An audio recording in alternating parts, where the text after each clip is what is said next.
아멘. 귀한 찬양 감사합니다. 오늘은 어린이 주일이고요. 또 우리 교회에 또 작은 의미가 있는 게 그동안 열지 못했던 카페를 오늘부터 이제 본격적으로 열어서 주일날 우리 교인들이 그 공간에서 교회에서 교제할 수 있도록 그렇게 이제 오픈을 하려고 합니다. 뭐 조심스럽지만 이렇게 시작하고요. 차후에 이제 계획에 따라서 조금씩 우리 교인들 서로 교제할 수 있고 나눌 수 있고 또 그렇게 신앙적인 훈련 받을 수 있는 시간들을 만들어 가려고 합니다. 카페 오픈하면서 오늘 제가 그 맛있는 콩을 좀 샀어요. 인도 마이소르 엑스트라 볼트라고 하는 싱글 오리진 커피를 샀으니까 한번 맛을 보시고요. 그래서 많이 나누시기를 주님의 이름으로 부탁을 드립니다. 우리 교인들을 행복하라고 하는 거니까 드시고 부담은 절대 갖지 마시고요. 살면서 가장 고민하는 문제들이 있습니다. 저 같은 경우는 요즘에 어떻게 살까, 또 어떻게 어떤 결과물들을 만들어내면서 살까 이런 고민을 해요. 왜냐하면 모든 동물들이 이렇게 지나간 자국에 자취를 남겨요. 사람도 마찬가지입니다. 사람들이 살면 이 삶의 결과물들이 이렇게 남게 되죠. 그거를 한마디로 얘기하면 이제 유산이라고 하고, 그것들을 이제 이어받았을 때 우리가 계승이라는 표현을 쓰는 겁니다. 여러분들은 어떤 유산을 남기면서 살아가고 있습니까? 이 없던 유산이요, 그런 거 신경 안 쓰고 살다가 어느 날 갑자기 하늘에서 뚝 떨어지는 게 아니거든요. 우리가 그런 것들을 주 안에서 잘 준비해야 합니다. 그림을 하나 여러분들에게 소개하려고 해요. 저는 이 그림을 진짜 처음 봤을 때 넋놓고 봤었거든요. 한번 볼게요. 어린이 주일날 너무 잔인한 그림을 보여드려서 죄송하긴 한데, 이 그림은 다윗과 골리앗을 소재로 한, 골리앗의 목을 들고 있는 다윗, 골리앗의 머리를 들고 있는 다윗이라는 그림입니다. 이 그림의 작가의 삶의 이야기를 들으면 여러분들이 제가 왜 이 그림을 보여주는지 이해를 하실 수 있을 겁니다. 이탈리아 초기에 이제 바로크 시대의 대표적인 화가로, 이게 굉장히 연극적 기법이라고 표현하는데 명암이 굉장히 뚜렷하게 나타나 있는 그림을 주로 그렸던 그림 화가로 알려진 이름은 까라바조라는 인물입니다. 그런데 이 까라바조는 사실 지역이고요. 이 사람이 태어난 지명 이름이고요. 이 사람의 본명은 미켈란젤로 메리시입니다. 물론 천지창조를 그렸던 1세기 전의 인물인 미켈란젤로, 이 사람하고는 다른 인물이에요. 근데 이 미켈란젤로라는 이름을 쓸 수 있을 정도로 이 사람은 아주 유명한, 당대 아주 유명한 뛰어난 재능을 가진 작가였습니다. 르네상스 미술 시대를 우리가 미켈란젤로, 레오나르도 다빈치 이런 사람들이 활동했던 이 미켈란젤로 시대를 우리가 뭐라고 얘기하냐면 르네상스 시대라고 얘기를 해요. 그리고 르네상스 시대는 아주 비현실적이고 이상적인 아름다움을 추구하는 시대라고 우리가 알려져 있습니다. 그래서 화가들이 실제적으로 있는 그대로의 그림을 그리기보다는 자기가 생각하는 가장 아름다움이 뭘까? 그래서 거기에 표현되어 있는 그 어떤 그림들의 대부분이 이 실존 인물이라기보다는 상상에 의한, 그리고 실존 인물을 표현하더라도 굉장히 좀 과장돼서 그리는 그런 어떤 기법이 있었습니다. 그러니까 극도의 아름다움을 추구했다, 이런 거죠. 그런데 이 까라바조로부터 비롯된 이 사실주의 미술은 그냥 있는 그대로 좀 그려보자, 이런 쪽으로 미술사가 전환이 됩니다. 그 미술사의 전환의 계기를 마련했던 또 굉장히 중요한 인물이기도 해요. 뛰어난 재능이 있었고 정말 극찬받는 예술성으로 인정받고 있는 화가지만 그의 삶은 그렇게 아름답지 못했습니다. 이 그림을 보면 왜 그가 아름답지 못했는지에 대한 이야기도 같이 할 수 있을 것 같아요. 저 그림을 좀 확대한 다음 그림을 좀 보여주세요. 여러분 보시기에 왼쪽에 있는 게 까라바조라는 사람의 초상입니다. 그리고 이 오른쪽에 있는 골리앗의 얼굴, 골리앗의 이 머리에 표현된 얼굴, 까라바조의 그림이에요. 그러니까 자기 얼굴을 쓴 거예요. 골리앗의 얼굴로. 그리고 더 충격적인 것은 다윗의 얼굴은요, 이 까라바조의 젊은 시절의 얼굴입니다. 그림을 다시 한번 보여주시죠. 원작이요. 네. 자기의 젊은 날의 자기가 지금의 자기, 현재의 자기를 죽이는 그림인 거예요. 젊은 날의 자기는 다윗이고, 소년 다윗이고, 현재의 자기는 골리앗으로 표현한 겁니다. 그럼 그가 왜 이런 그림을 그렸을까요? 그는 그 뛰어난 재능을 가지고 있지만 형편없는 삶을 살았어요. 얼마나 형편없었냐? 감옥을 무려 7번 갔습니다. 뭐 별로 놀라지 않나요? 한 별 5개부터는 좀 쳐주지 않나요? 저도 안 가봐서 잘 모르겠는데, 그가 분노 조절을 잘 못해서요, 사고를 쳤는데, 이 사랑과 다툼이 잦았던 인물인데요, 이 다툼의 이유가 정말 형편없어요. 찾아보니까 식당에서 튀김을 먹다가 화가 나서 뒤집어 엎어버리고, 테니스 치다가 이제 싸움이 난 거죠.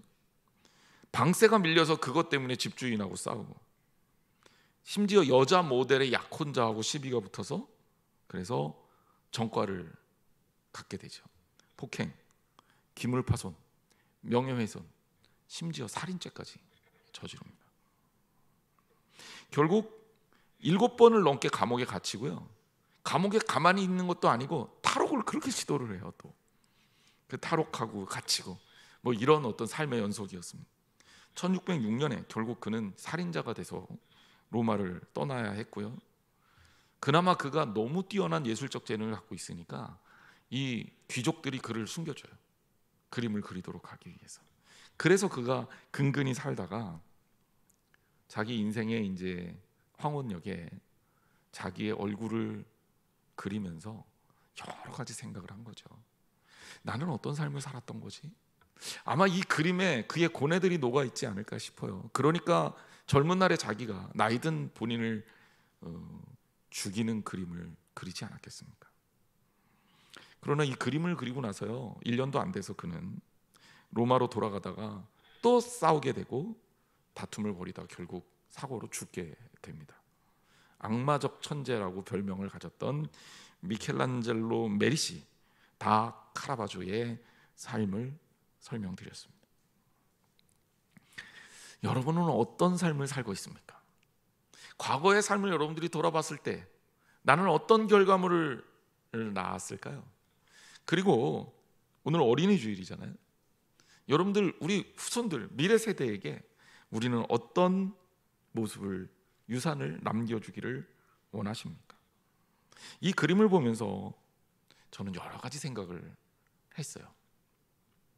성경에 나오는 여러 인물들 중에 물론 이 그림의 어떤 그 배경이 되기도 한 다윗이라는 인물 이야기를 잠깐 해볼까 합니다.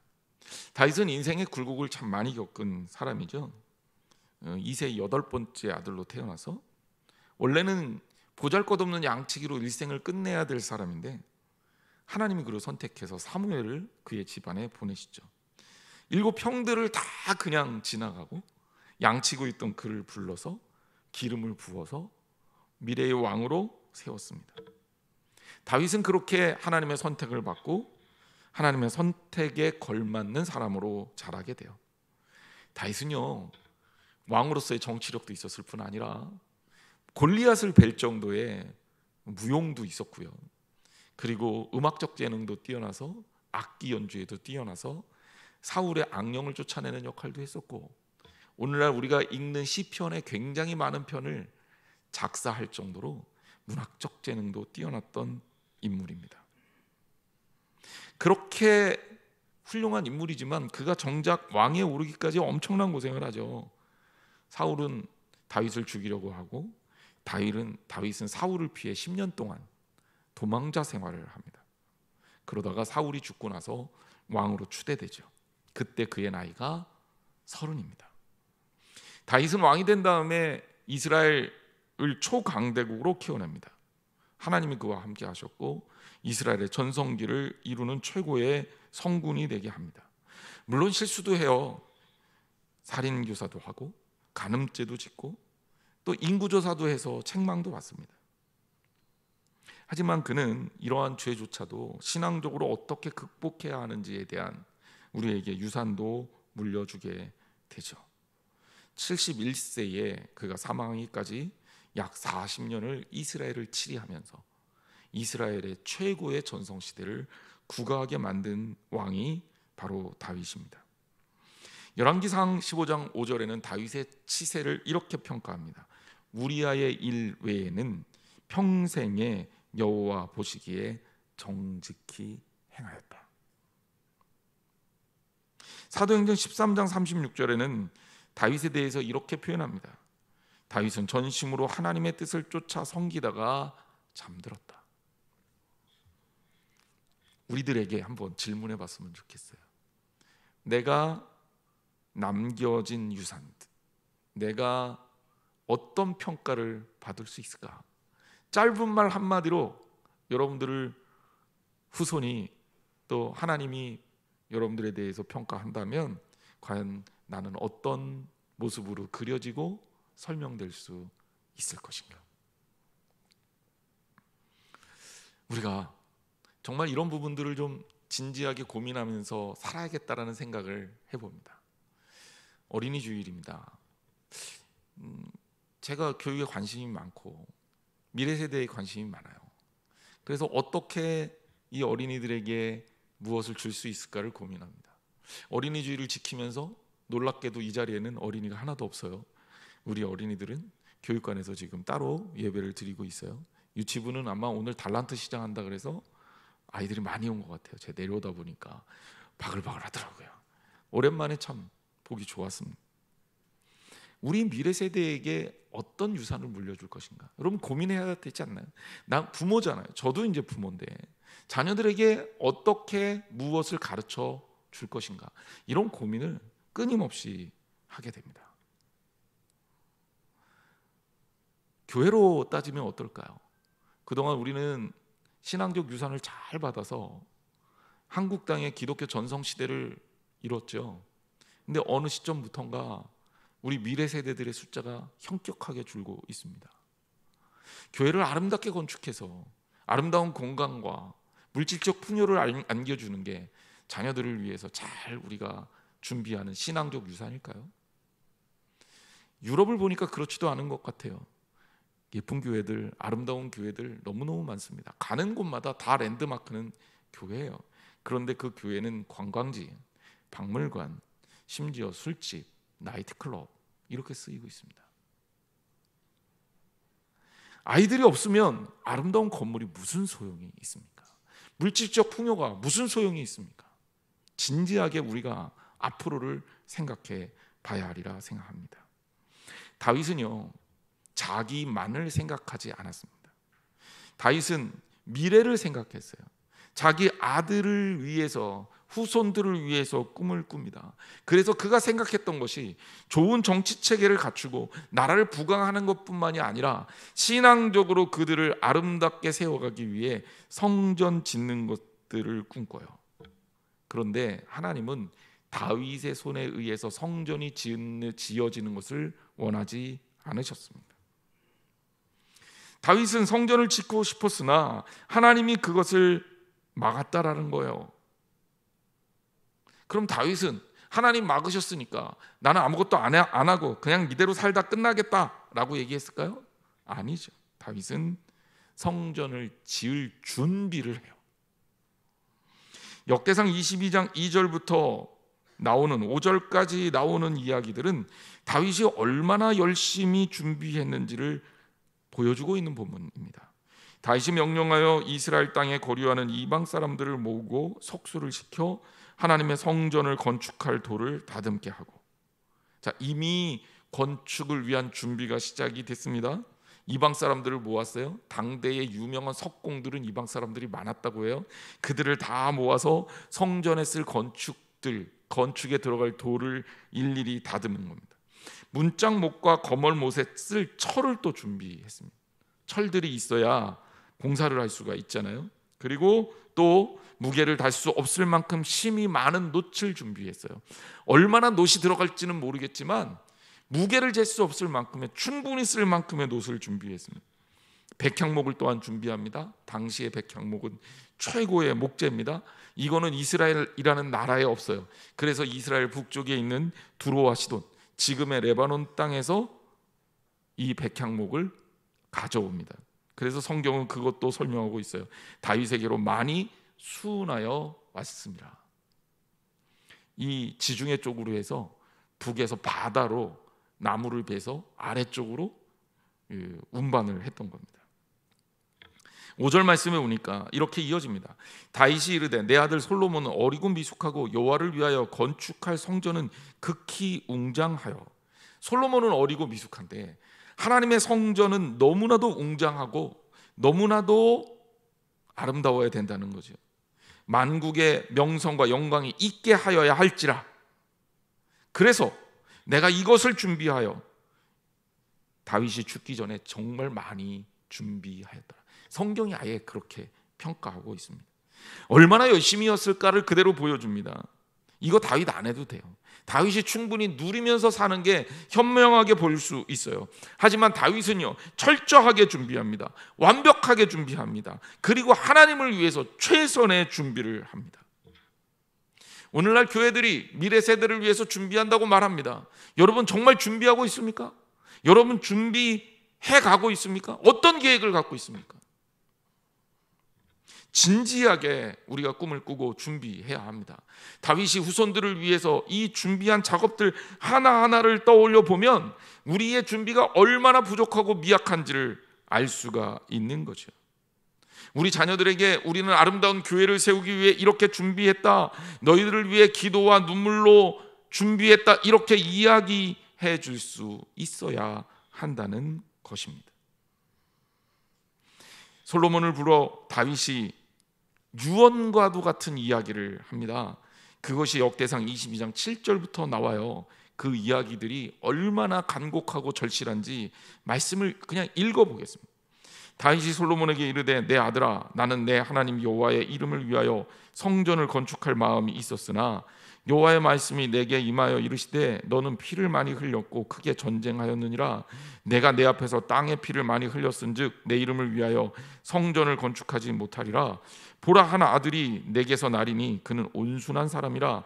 내가 그로 주변 모든 대적에게서 평온을 얻게 하리라. 그의 이름을 솔로몬이라 하리니 이는 내가 그의 생전에 평안과 안일함을 이스라엘에게 줄 것임이라. 그가 내 이름을 위하여 성전을 건축할지라. 그는 내 아들이 되고 나는 그의 아버지가 되어 그 나라 왕위를 이스라엘 위에 굳게 세워 영원까지 이르게 하리라 하셨나니. 지금 읽은 본문은 솔로몬을 위해서 하나님께서 다윗에게 말씀하신 내용을 솔로몬에게 그대로 전달한 내용입니다. 그리고 11절에 이제 내 아들아, 여호와께서 너와 함께 계시기를 원하며 내가 형통하여 여호와께서 내게 대하여 말씀하신 대로 내 하나님 여호와의 성전을 건축하며 여호와께서 내게 지혜와 총명을 주사 내게 이스라엘을 다스리게 하시고 내 하나님 여호와의 율법을 지키게 하시기를 더욱 원하노라. 그때 내가 만일 여호와께서 모세를 통하여 이스라엘에게 명령하신 모든 규례와 법도를 삼가 행하면 형통하리니 강하고 담대하여 두려워하지 말고 놀라지 말지어다. 여러분 어떤 감정이 느껴져요? 저는 이 말씀을 보면서요, 다윗이 솔로몬을 얼마나 귀하게 생각하고 있는지, 그리고 그에게 얼마나 뜨거운 신앙적 유산을 남기고 싶어 했는지, 그리고 그의 나라가 하나님 안에서 얼마나 강건하고 아름답게 세워지기를 원했는지가 그대로 보여져서 그의 간절함이 느껴져서 이 말씀을 통해 은혜를 받지 않을 수가 없었습니다. 여러분, 우리는 지금 어떤 준비를 하고 있습니까? 진지하게 생각해 봐야 돼요. 그리고 준비해야 합니다. 미래를 위해서 준비해야 합니다. 하나님의 나라가 아름답게 세워지기 위해 준비해야 합니다. 그 속에 하나님께서 역사하시는 시대가 되기 위해서 준비해야 합니다. 본문 속에 어떤 준비들인지 아주 중요한 키워드를 한번 몇 가지 찾아볼게요. 첫 번째는 뭐냐? 성전을 건축하는 거죠. 근데 그 성전 건축의 목적을 솔로몬에게 분명하게 밝히고 있어요. 이게 되게 중요한 포인트입니다. 성전 건축은 왜 합니까? 우리가 예배 드리는데 좀 편하게 하기 위해서요. 좀 예배 드리는데 좀 시원하게 예배 드리기 위해서요. 성전 건축을 왜 합니까? 좀 화려하게 교육하기 위해서요. 우리 어렸을 때는 시설이 형편없었어도 자녀들이 많았거든요. 행복하게 신앙생활 했습니다. 근데 지금은 시설 너무 좋잖아요. 냉난방 다 되죠. 이게 기본이잖아요. 요새는 칠판도 잘 안 써요. 스크린이 휙휙 넘어갑니다. 아이들 간식도 저렴한 거 못 사주잖아요. 옛날에 그 교회 학교, 옛날에 얘기하면 좀 그렇지만 우리들 다 그렇게 컸잖아요. 교회 학교 예배 참석하면 사탕 2개, 3개, 비스킷 1-2개, 그것만 받아도 신나서 왔잖아요. 근데 요새 아이들 웬만한 간식 주면 저 거들떠도 안 봅니다. 진짜 무엇을 마련해 주어야 되느냐? 성전 건축이 왜 필요한가? 왜 이렇게 성전 건축에 목숨을 거느냐? 역대상 22장 6절에 다윗이 이렇게 얘기해요. 솔로몬을 불러서 이스라엘의 하나님 여호와를 위하여 성전 건축을 해달라. 성전 건축은 너의 업적을 자랑하기 위한 거가 아니다. 성전 건축은 너희들이 예배를 편하게 드리기 위한 것이 아니다. 성전 건축은 하나님 여호와를 위한 거다. 여러분, 우리가 왜 미래를 준비해야 됩니까? 하나님의 교회를 왜 아름답게 세워야 합니까? 여러분, 그 중심이 하나님을 위해서요. 그래야 하나님이 역사하시는 거예요. 신앙적 세대는 결과보다 동기가 훨씬 더 중요합니다. 우리가 어떤 동기를 가지고 있느냐, 그것이 무척 중요하다는 거예요. 여러분, 하나님 나라를 위해서 꿈을 꿉시다. 하나님을 위해서 계획합시다. 하나님 위해서 준비합시다. 그래서 하나님께서 일하시고 책임져 주시는 믿음의 공동체를 이뤄가시는 저와 여러분 되시기를 주님의 이름으로 축원합니다. 그리고 다윗은 솔로몬에게 또 이렇게 얘기합니다. 내가 너한테 바람이 있어. 즉 내가 너한테 물려주고 싶은 유산이 있어. 그 유산을 이렇게 정리해요. 역대상 22장 11절 말씀입니다. 이제 내 아들아, 여호와께서 너와 함께 하시기를 원하며 내가 형통하여 여호와께서 내게 대하여 말씀하신 대로 내 하나님 여호와의 성전을 건축하며 여호와께서 내게 지혜와 총명을 주사 내게 이스라엘을 다스리게 하시고 내 하나님 여호와의 율법을 지키게 하시기를 더욱 원하노라. 저는 이 말씀을 읽으면서 그런 생각을 했어요. 다윗이 주는 건 하나도 없어요. 여러분, 다윗이 주는 게 하나도 없어요. 누가 주는 거예요? 다 하나님이 주신. 다윗은 하나님께 드리고요, 하나님이 솔로몬에게 주시는 겁니다. 이걸 우리가 이해해야 돼요.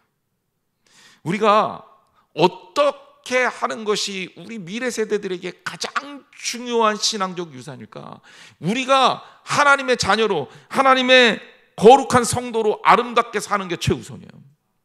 우리가 하나님께 온전하게 드려야 자녀들에게 하나님께서 베풀어 주십니다. 우리 미래 세대들, 우리 교회의 자녀들, 여러분하고 혈연 관계 없는 자녀들도 있을지 몰라요. 하지만 여러분, 그렇게 생각하지 마십시오. 예수 그리스도 안에서 우리 다 가족이잖아요.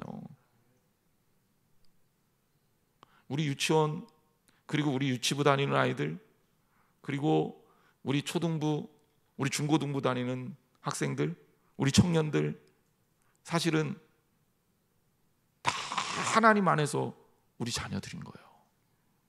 그들을 위해서 우리가 어떤 준비를 해야 될까? 우리 한양제일교회 성도들은 우리 미래 교회를 위해서 어떤 준비를 해야 될까? 여러분, 하나님 마음에 들어야 돼요. 그게 제일 중요한 겁니다. 그 다음에 하나님한테 온전하게 세워지면 하나님께서 그들에게 축복하셔요. 저도 2 자녀를 키우고 있습니다. 어떤 삶을 살고 어떤 유산을 줘야 될까 지금도 고민하고 있어요. 많은 사람들은 생각합니다. 내 자녀를 위해서 재산을 많이 물려줘야 되겠다. 되면 좋겠죠. 하지만 여러분, 그게 최선입니까?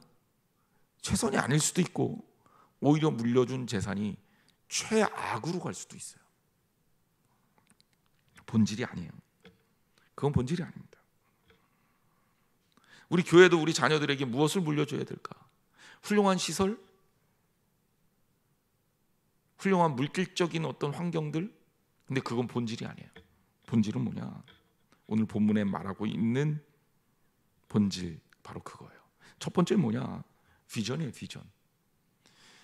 다윗은요, 솔로몬을 불러서 무슨 얘기를 합니까? 꿈을 줘요. 꿈을. 아버지가 성전을 짓고 싶었으나 하나님이 나는 못 짓게 하셨다. 하지만 내 비전을 네가 이어가기를 원한다. 하나님 나라의 꿈을 같이 꾸기를 원한다. 얼마나 멋진 비전입니까? 우리 미래 세대들을 위해서 우리 교회가 줄 수 있는 게 뭐냐? 하나님의 교회가, 하나님의 성도가 어떻게 살아야 할지 비전과 꿈을 줄 수 있어야 된다는 거예요. 신앙인으로 산다는 것이 무엇인지를 알게 해야 된다라는 겁니다.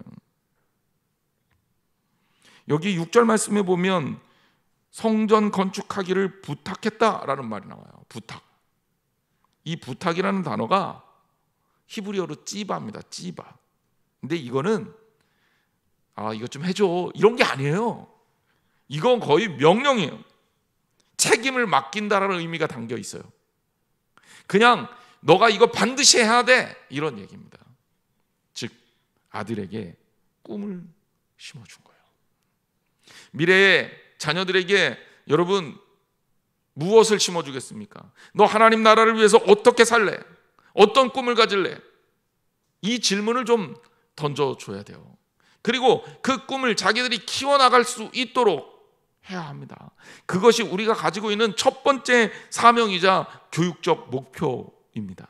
그래서 꿈이 있는 아이들로 키우는 거죠. 그래야 미래가 열리는 겁니다. 여러분, 비전을 줄 수 있는 우리가 되기를 주님의 이름으로 축원합니다. 두 번째, 하나님께서 부어주시는 축복을 받을 수 있는 그릇이 필요해요. 저는 그 그릇을 지혜라고 말하고 싶습니다. 12절 말씀에 보면 여호와께서 내게 지혜와 총명을 주사 내게 이스라엘을 다스리게 하시고 내 하나님 여호와의 율법을 지키게 하시기를 더욱 원하노라 라고 했어요. 이스라엘을 다스리는 것은 하나님의 지혜입니다. 총명입니다. 하나님이 주셔야 하는 거예요. 실제로 다윗은 이렇게 부탁했고 이렇게 기도했고 이렇게 구했습니다. 그리고 솔로몬은 하나님의 1000번제를 드리고 하나님께서 내게 원하는 것을 주겠다 했을 때 하나님께 분명하게 구하죠. 듣는 마음을 주옵소서. 듣는 마음, 개역성경에서는 지혜로 번역됐습니다. 여러분, 어떤 그릇을 갖고 준비하고 있는지, 그것은 바로 어떤 하나님의 주시는 축복도 담아낼 수 있는 그릇을 갖고 있는지에 대한 겁니다. 교육이란 뭐냐? 물론 사람마다 교육을 다른 방법에서 정의하겠지만 저는 교육을 얘기할 때 반드시 하는 얘기가 있습니다. 그 교육이 뭐냐? 그릇을 준비시키는 거다. 여기 물이 있어요. 근데 물 안에 이미 잔뜩 뭐가 담겨 있으면 이 안에 담아낼 수가 없어요. 하나님께서 부어주셔도 이 안에 뭔가 있으면 다 흘러버립니다. 그러므로 우리가 교육을 얘기할 때는 자녀들이 이 하나님이 부으시는 축복을 받을 수 있는 준비를 시켜야 되는 거예요. 그게 듣는 마음이고 지혜입니다. 또 하나, 지극히 당연하겠지만 그릇의 크기가 클수록 많이 담겨요. 그러므로 아이들의 마음통을, 그리고 신앙의 크기를 키워야 돼요. 그게 교육의 목표입니다. 우리가 자녀들한테 무엇을 물려줄 수 있겠습니까? 바로 지혜죠. 총명이죠. 지혜와 총명은 뭡니까? 하나님을 섬기는 거예요. 바로 이러한 하나님이 부어주시는 축복을 담을 수 있는 그 그릇, 지혜로운 자녀들로 커가기를 소망하며 자녀들에게 그 유산을 물려줄 수 있어야 한다는 거예요. 그리고 세 번째, 무엇보다도 신앙적 유산이 필요합니다. 13절에 보면 내가 만일 여호와께서 모세를 통하여 이스라엘에게 명령하신 모든 규례와 법도를 삼가 행하면 형통하리니 강하고 담대하여 두려워하지 말고 놀라지 말지어다 라고 합니다. 조건이 있어요. 이스라엘에게 명령하신 모든 규례와 법도를 삼가 행하면, 하나님 말씀을 지키면 이라는 거예요. 그러면 어떤 일이 벌어지느냐? 두려워하지 말고 놀라지도 말라. 강하고 담대해라. 왜? 하나님께서 너를 붙드시고 너로 형통하게 하실 것이기 때문이다. 자녀들을 잘 살게 하는 방법이 바로 여기에 있습니다. 우리 한양제일교회 미래세대가 아름답게 커가며 건강한 신앙적 유산을 이어받아서 이 땅을 하나님의 역사하시는 놀라운 나라들로 세워나가기 위해서는 그들 안에 신앙의 뿌리가 박혀야 되는 거예요. 그리고 그것은 하나님 말씀에 대한 분명한 목표로 이어집니다. 세상 지식은요 바뀌어요. 변해요. 과학적 지식도 바뀌어요. 제가 최근 읽은 이 과학자가 쓴 글을 보면서 우리나라에서 아주 뛰어난 과학자가 글을 썼습니다. 이름은 기억이 안 나는데 그분이 그런 표현을 썼습니다. 100년 전의 과학적 지식이 지금은 거의 다 바뀌었다. 100년 전의 과학적 지식이 지금 다 바뀌었다는 거예요. 앞으로 100년 후에 우리의 지식도 거의 다 바뀔 거다. 그러니까 지금 우리가 예상하는 것들이 미래에 다 틀려질 수 있다는 거예요. 지금 좋아 보이는 직업들 미래에 좋지 않을 수도 있다는 거예요. 그럼 지금을 바라보고 교육하면 아이를 망칠 수도 있다는 거예요. 변하는 것에다 포커스를 맞추면요, 초점을 맞추면 절대로 우리가 안정된 생활을 할 수가 없어요. 왜냐하면 거기에 맞춰서 우리도 계속 바꿔야 될 것 아닙니까? 누가 저에게 이렇게 물어봐요. 아, 우리 애 이제 뭐 시키면 될까요, 목사님? 저도 몰라요, 뭐 시켜야 될지. 세상이 어떻게 바뀔지 몰라요. 하지만 이거 하나는 분명하게 알아요. 하나님께서 이끌어 주시는 삶을 살게 하는 것, 그것이 정답이다라는 것. 하나님 말씀은 바뀌지 않아요. 세상 모든 것은 바뀌어도 주님은 바뀌지 않아요. 바뀌지 않는 것에다 초점을 맞추면 망하지 않아요. 여러분, 주님 붙들고 사세요. 그리고 우리 자녀들도 그렇게 살게 하세요. 우리 미래 세대들도 그렇게 교육받게 해야 합니다. 그래서 교회 교육이 살아나고 신앙 교육이 살아날 때 우리의 미래가 아름다워질 수가 있는 겁니다. 사랑하는 성도 여러분, 오늘 많은 미래학자들이 이 세계의 미래를 예측할 때 부정적인 전망을 내놓는 경우가 참 많아요. 뭐 그도 그럴 듯이 일단 환경은 엄청나게 오염되지 않았습니까? 이제 우리 물, 산에 있는 물 이게 막 떠다가 못 먹잖아요. 약수물이라 그래도 일단 안 믿어요. 저부터가 안 믿어요. 이거 어떻게 믿고 먹어? 물은 사 먹는 게 됐어요. 우리 사 먹기 시작한 지 얼마 안 됐어요. 제가 예전에 그랬어요.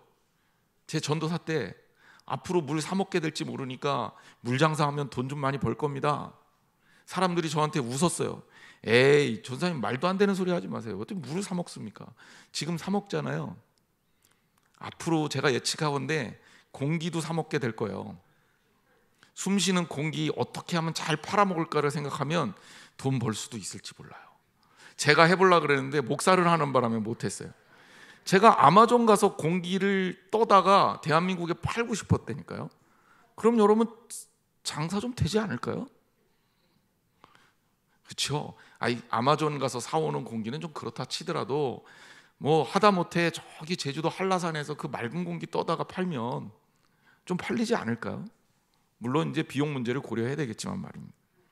근데 앞으로는 공기가 더 안 좋아지면 공기도 우리가 하나씩 차고 다녀야 될지 몰라요.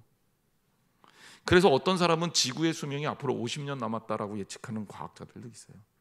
50년이요. 얼마 안 남았어요. 경제 상황은 어떻게 될까요? 우리나라 지금 뭐 최고의 시대를 맞고 있죠. 그런데 우리나라의 미래도 성장률도 오히려 그렇게 긍정적이지 않아요. 왜냐하면 인구가 감소되기 때문에 잠재력이 많이 떨어져요. 세계 경제는 어떻게 될까요? 이제는 보호무역하느라고 세계화의 혜택을 누리는 시대는 끝났다고 말합니다. 풍요의 시대가 아니라 이제는 풍요로운 나라는 더 풍요해지고 가난한 나라는 더 가난해질 거다. 이렇게 예측하는 학자들이 많아요. 제가 이렇게 비관적 전망을 합니다. 제가 하는 게 아니라 이거는 그냥 학자들 얘기예요. 하지만 여러분, 그렇게 될지 안 될지 우리는 모르지만 우리는 더 소중한 것들을 물려줄 준비를 해야 돼요. 눈에 보이는 것들로, 변하는 것들로, 세상적인 것들로 그것을 채워줄 수 없습니다. 우리가 줄 수 있는 것은 바로 신앙적 유산입니다. 다윗이 솔로몬에게 주고 싶었던 꿈과 그리고 그 지혜와 하나님 말씀에 대한 변하지 않는 그 기준, 그것들을 솔로몬에게 이어주고 이스라엘 민족에게 이어줬을 때, 그것이 살아있을 때는 그들이 풍요를 누릴 수가 있었어요. 왜? 하나님이 부어주셨거든요. 우리 자녀들도 그렇게 해야 됩니다. 우리가 줄이지 말고 하나님이 주실 수 있도록 우리는 자녀들을 준비시켜야 되는 거예요. 어떤 사람은 그럽니다. 뭐 애들 키워봤자 걔네들 다 크면 교회 안 다니더라. 그러니 걔네들한테 투자하는 거 다 소용없어. 물론 세상의 경제적 관점으로 보면 그 얘기가 맞을지 몰라요. 하지만 우리는 세상의 기준으로 사람을 보는 사람들이 아니에요. 하나님의 기준으로 사람을 보는 사람들. 그렇기 때문에 우리는 더더욱 미래 세대들을 아름답고 귀하게 세워나가야 합니다. 어린이 주일에 우리가 함께 그 고민, 그 기도를 같이 해야 되는 거예요. 그래야 우리 교회의 미래가 있고 우리나라의 미래가 있고 이 땅에 하나님의 뜻이 이루어지는 기적이 일어날 줄 믿습니다.